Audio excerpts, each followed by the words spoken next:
One more dinner, and then you can sing, we'll have some music, and be happy, enjoy the sunshine. Good afternoon. For those that may not know me, I'm Larry Chambers. I am a specialist in the field of identity theft. That's what I do when I'm not attending Tea Party rallies. And I'd like to tell you that one of the recent studies I've been involved with has found that one of the most serious identity thefts that's occurred in this country has been the theft of freedom lovers' identities, and it's been stolen by people that identify themselves as liberals and progressives. So freedom lovers are in trouble everywhere. Matt Carmichael, is he still? There he is. He's over there. I wanted to point out one thing. Matt had mentioned in his comments that West Virginia was last in the per capita income and education and all sorts of things that West Virginia is doing horrible at. I think there's one correction or one addition he needs to make, and I think West Virginia now ranks #1 in the country in cities that have solar-powered trash compactors on the city property. I don't think you'll find too many other cities that can make that claim. Been doing a lot of listening to the media lately, talking about tea parties and things that they're in favor of and things that they're sponsoring.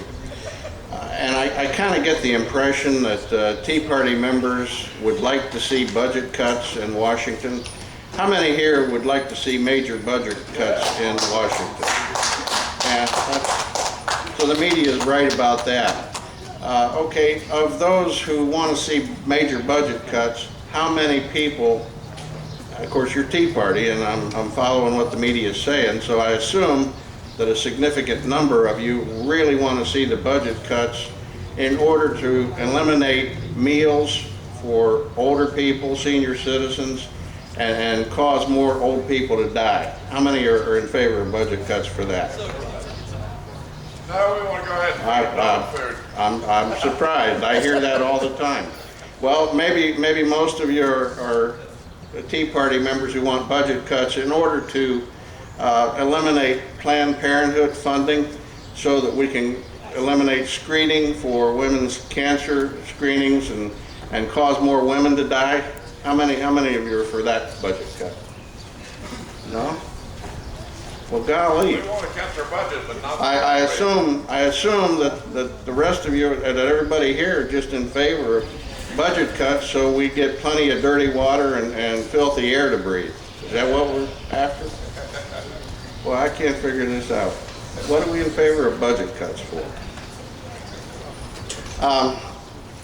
I would like to take just a couple minutes and talk to you about, and this is an economics topic. I'm going to give you a little perspective on public versus private unions and give you a way to think about it, because we hear a lot of conversation.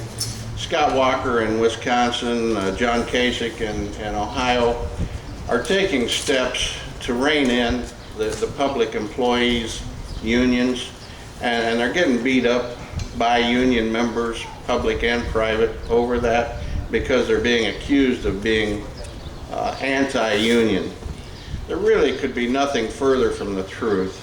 There's a very major difference between public and private unions, and I think it's important that we go forward with an understanding of what those differences are. And it takes a little bit of grasp of economics to really appreciate the difference between public and private unions. When people go out and get a job, they're getting a job to get money, and they use that money to buy and sell televisions, cars, homes, cell phones, internet access, internet services, life insurance policies. In other words, they get money to buy stuff, okay?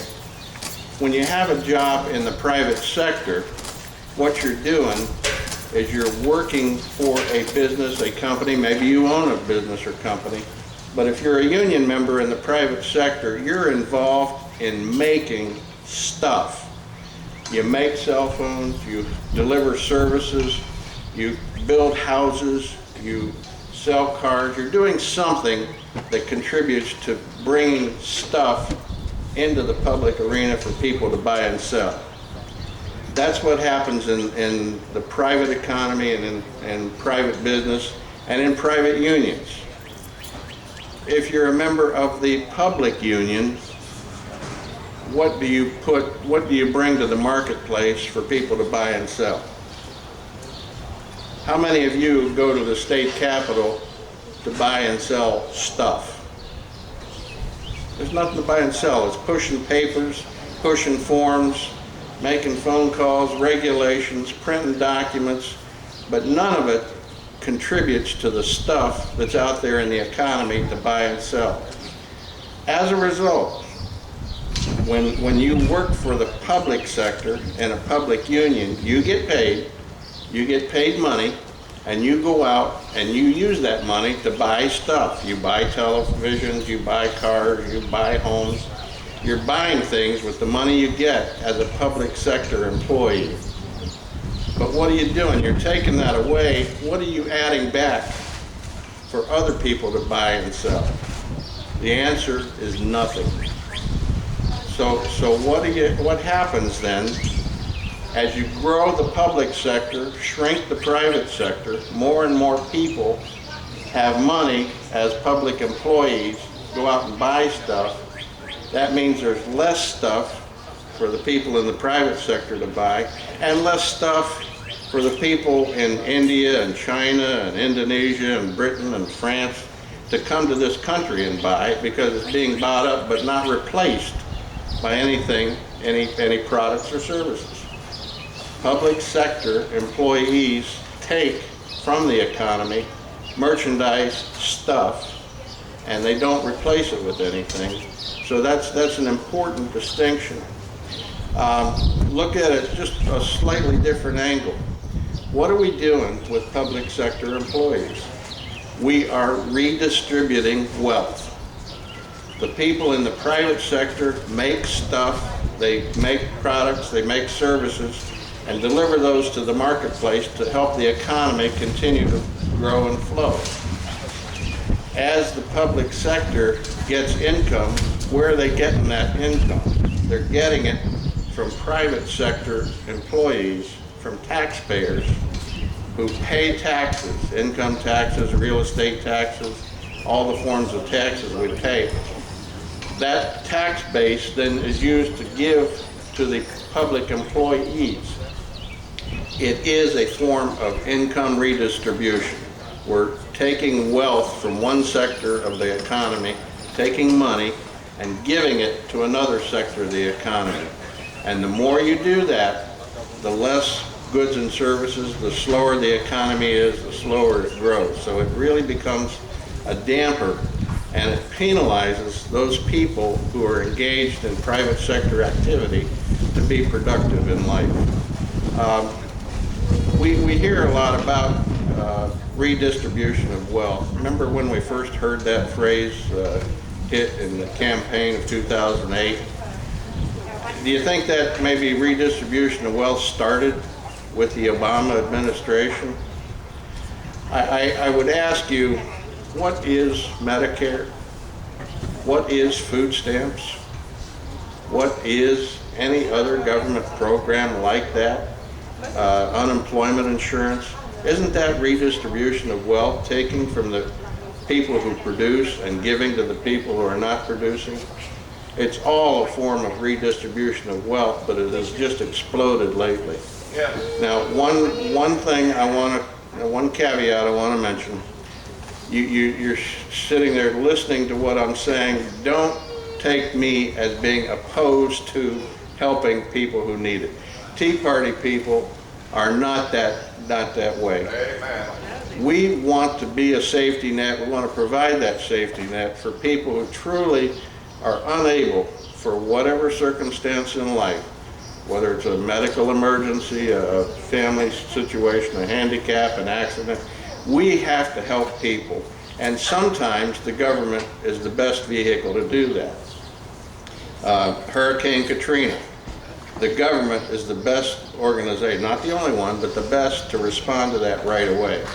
There are a lot of others, Red Cross and so forth out there that can contribute. So Tea Party members are not opposed to government programs, even food stamps, unemployment, that help people short-term get through a bump in the road. Not at all.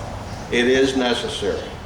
But when it becomes a focus where we want to just level the ground, level the playing field so everybody is equal, it's what they're looking for is equal outcome, not equal opportunity. Yes. And we are not in favor of equal outcomes. No. People work hard, they sacrifice, people work 60 and 70 and 80-hour weeks, sacrifice, put their homes, they mortgage their homes to start businesses and take a lot of risk in life to be successful.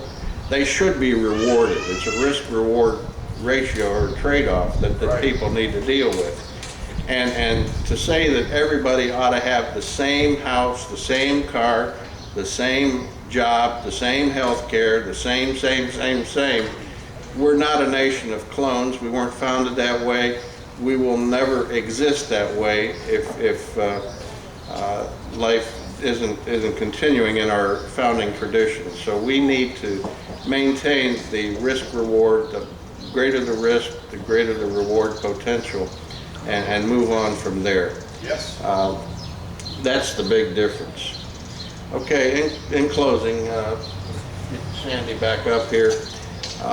One thing that I did want to ask, how many, does anybody here know what the fastest creature in the world is? Fastest creature. I'll give you a hint. It can travel at 120 feet per second. No, nobody knows. Okay, you go home and tell your kids and grandkids that you now know the fastest creature in the world that travels at 120 feet per second is a cow dropped out of a helicopter. And when it lands, you wind up with ground beef. Good job, Bart.